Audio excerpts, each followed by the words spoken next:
ایک شخص ہے جس کے ووٹ جو ہے 127 سے 727 ہو جاتی ہے یا 927 ہو جاتی ہے، اس کے بعد شک اور شبے کی کوئی گنجائش نہیں رہتی۔ ایک بہت بڑی دھاندلی ہوئی ہے، الیکشن پر ایک حملہ کیا گیا ہے، اس حملے کو ہم نے پسپا کرنا ہے، اس طرح یہ ملک نہیں چل سکتا۔ لیکن میں آپ کو مثال کے طور پہ میرا حلقہ تھا لاہور کا N128، وہ دکھاؤں گا، اس سے آپ کو بالکل بات واضح ہو جائے گی کہ کیا ہے۔ اگر ورک صاحب آپ کو چلا دیں جو میں نے آپ کو بھیجی تھی اس پہ اگر آ جائیں جی، دیکھیے کچھ تو ہم نے یہ رکھ دیے جو کل انہوں نے فارم 45 اپلوڈ کیے ہیں الیکشن کمیشن میں، ان فارمز 45 کو ہم ان کا موازنہ کر رہے ہیں ان فارمز 45 سے جو ہمارے پاس تھے اور جو ہم نے خود الیکشن کمیشن میں 12 فروری کو جمع کرا دیا، یعنی کہ 443 پولنگ اسٹیشن ہے، ان کا ریکارڈ اتنی تفصیل سے کوئی شخص 2 دنوں میں بنا کر فائل نہیں کر سکتا۔ جو ہمیں ملے فارم اپنے پولنگ ایجنٹ سے وہی ہم نے ہو بہو جمع کرا دیے الیکشن کمیشن میں، اور الیکشن کمیشن کو ہم نے کہا کہ اب آپ منگوائیے اپنے ریٹرننگ افسر صاحب سے وہ فارم 45 جس کی بنیاد پہ انہوں نے نتیجہ مرتب کیا۔ وہ تو نہیں منگوائے الیکشن کمیشن نے، لیکن بہرحال کل ان کو اپلوڈ کیا۔ جب ان کو اپلوڈ کیا تو جو صورت سامنے آئی وہ میں آپ کے سامنے رکھنا چاہ رہا تھا۔ سائٹ چلیے نہیں چلی۔ یہ صرف مثال کے طور پہ 3-4 اگر ہم فارم 45 دیکھیں تو اس سے بات واضح ہو جاتی ہے کہ انہوں نے کیا فارمولہ استعمال کیا، اور یہ تو فرسٹ جنریشن بھی نہیں، تو بالکل بچگانہ قسم کی حرکت کی انہوں نے کہ جہاں 1 ہے اس کو 7 بنا دیا یا اس کو 9 بنا دیا، اور اس کا نتیجہ یہ ہوا، جب آئیں گے تو آپ دیکھ لیں گے کہ ہم نے فارم 48 بھی جو الیکشن کمیشن نے کل شائع کیا اپنی ویب سائٹ پہ، فارم 48 یہ ہوتے ہیں ہر پولنگ اسٹیشن کا جو نتیجہ ہے وہ اس کے اندر لکھا ہوا ہوتا ہے، ہر پولنگ اسٹیشن کا۔ اوور آل رزلٹ تو فارم 49 میں ہوتے ہیں، لیکن 48 میں ہر پولنگ اسٹیشن کا آتا ہے۔ جب آپ پولنگ اسٹیشن کے حساب سے چلتے ہیں تو آپ یہ دیکھیں گے کہ ہر وہ پولنگ اسٹیشن جس پہ انہوں نے میرے مد مقابل کو دوسرے شخص کو جتوایا ہے، وہاں پہ ٹرن آؤٹ 80-85% ہو گیا ہے، کیونکہ انہوں نے یہی کیا نا، جہاں 173 تھا اس کو 973 کرے۔ جب 800 ووٹ اس پولنگ اسٹیشن میں صرف ایک قلم کی جنبش سے ڈالے تو ٹرن آؤٹ جو تھا اس پولنگ اسٹیشن کا، اگر حقیقتاً وہ 36% تھا یا 40% تھا، تو ایک دم چھلانگ مار کے وہ 86% ہو گیا۔ یہ آپ کو نظر آئے گا۔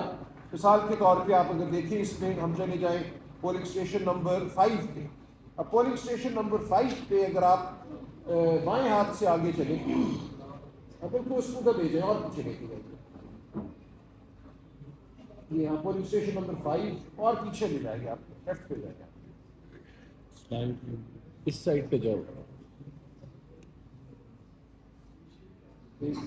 یہ آپ کچھ اور کر رہے ہیں، پھر اس کو چھوڑ دیں، یہ کوئی اور چیز ہے وہ نہیں ہے۔ لیکن پولنگ اسٹیشن نمبر 5 جو ہے مثال کے طور پہ آپ کے سامنے ہے، اس کا جو حقیقتاً ٹرن آؤٹ ہے ہمارے پاس ان فارم 45 میں جو ہم نے فائل کیے الیکشن کمیشن نے، وہ تھا 38%۔ اس میں میرے ووٹ تھے 357، دوسرے شخص کے ووٹ تھے 123۔ جو کل انہوں نے شائع کیا فارم 45 اس پولنگ اسٹیشن کا، اس میں میرے ووٹ تو وہی رہے 357، کوئی فرق نہیں ہے ان میں، یعنی کہ جو میں نے فارم فائل کیا تھا وہ درست تھا، میرے ووٹ درست تھے، لیکن جو دوسرے شخص کے ووٹ ہیں 123 کی بجائے وہ 723 ہو گئے۔ ایک کے اوپر ایک لگا دیا انہوں نے، 7 کا ایک جو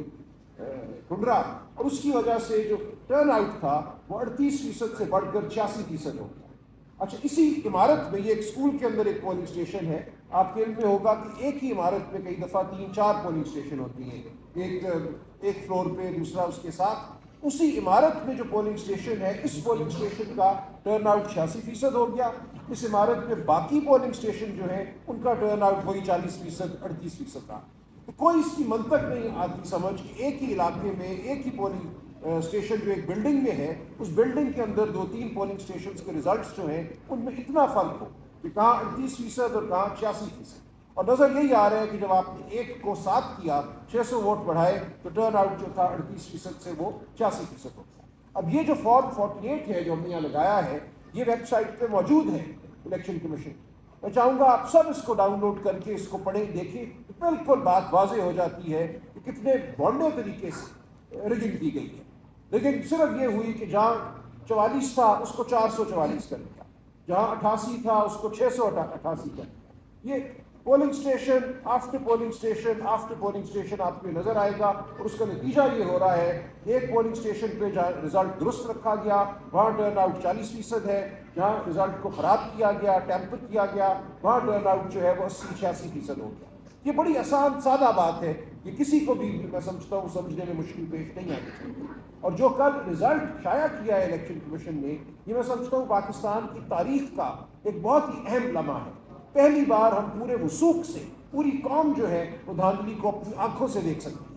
اب جو بھی ہوگا ٹرائیبیونل ہم جائیں گے، وہاں پہ 2 ٹرائیبیونل پورے پنجاب کے لیے بنائے ہیں، جہاں 300 صوبائی نشستیں ہیں، 140 قومی اسمبلی کی نشستیں ہیں، تو ظاہر ہے کہ 2 جج صاحبان جو ہیں وہ 20 سال ان مقدمات کا فیصلہ نہیں کر سکتے۔ ہماری استدعا ہوگی، ہم ڈیمانڈ کریں گے کہ نمبر آف الیکشن ٹرائیبیونلز میں اضافہ کیا جائے ہر جگہ، خاص طور سے پنجاب جو کہ ایک بہت ہی بڑا صوبہ ہے، لیکن اس کے ساتھ ساتھ ہم چاہیں گے کہ عوام خود اپنی آنکھوں سے دیکھیں کہ ان کے مینڈیٹ کے ساتھ، ان کے ووٹ کے ساتھ 8 اور 9 فروری کی رات کیا ہوا۔ 8 فروری جب پولنگ ختم ہوتی ہے تو ہمیں فارم 45 مل جاتی ہے، اور یہ الیکشن اس حوالے سے بھی بالکل منفرد تھا کہ اس بار پہلی دفعہ ہم نے اپنے پولنگ ایجنٹس کو بہت تربیت دی تھی کہ فارم 45 لے کر آنا ہے۔ اس سے پہلے کسی الیکشن میں اس طرح اتنی بڑی تعداد میں پولنگ ایجنٹ صاحبان جو ہیں یا محترمہ وہ فارم 45 لے کر نہیں آئے تھے۔ اس دفعہ ایک بہت بڑا ذخیرہ جو ہے ہمارے ہاتھ میں موجود تھا، اس ذخیرے کا موازنہ اب ہم ان فارمز 45 سے کر سکتے ہیں جو کل الیکشن کمیشن نے شائع کیے، اور اس میں نظر یہی آتا ہے کہ میرے ووٹ تو تقریباً وہی ہیں جو میرے فارم 45 کے ہیں۔ باقی جو کینڈیڈیٹس تھے جماعت اسلامی کے، ٹی ایل پی کے، ان سب کے ووٹ بھی وہی کے وہی ہیں۔ صرف ایک شخص ہے جس کے ووٹ جو ہے 127 سے 727 ہو جاتی ہے یا 927 ہو جاتی ہے۔ تو بالکل تواتر سے آپ کو ہر پولنگ اسٹیشن پہ نظر آتا ہے کہ کسی ایک شخص کے، ایک مخصوص شخص کے ووٹ جو ہے وہ بڑھائے جا رہے ہیں۔ اس کے بعد شک اور شبے کی کوئی گنجائش نہیں رہتی۔ اور بھی چیزیں ہیں، میں ان کا بھی ذکر نہیں کروں گا، جن سے اس بات کی اور بالکل توثیق ہو جاتی ہے کہ یہاں ایک بہت بڑی دھاندلی ہوئی ہے۔ یہاں پہ ایک بڑے منظم طریقے سے آر او کی سطح پہ جب یہ فارم 45 بنائے گئے جن کو کل شائع کیا گیا، وہاں الیکشن پر ایک حملہ کیا گیا ہے، پاکستان کی عوام کے مینڈیٹ پر حملہ کیا گیا ہے۔ آئندہ اگر جمہوریت نے اس ملک میں قائم رہنا ہے تو اس حملے کو ہم نے پسپا کرنا ہے، ہم نے بتانا ہے قوم کو، اور ہم نے بتانا ہے ہر ادارے کو اس طرح یہ ملک نہیں چل سکتا، اس طرح یہ ملک جو ہے اس میں اقتدار کی جو ٹرانسفر ہے ویسے نہیں ہوگی کہ آپ آر او صاحبان کے ذریعے کوئی رزلٹ مرتب کرائیں اور کہ فلاں جیت گیا فلاں ہار گیا۔ یہ اب آئندہ نہیں ہوگا، ہم اس کو نہیں ہونے دیں گے۔ اسی لیے ہم آپ کے سامنے حاضر ہوئے ہیں۔ اس کے لیے ہم ہر طرح کی جد و جہد کریں گے، قانونی جد و جہد کریں گے، پارلیمان میں جد و جہد کریں گے، اور عوام میں جا کے جد و جہد کریں گے۔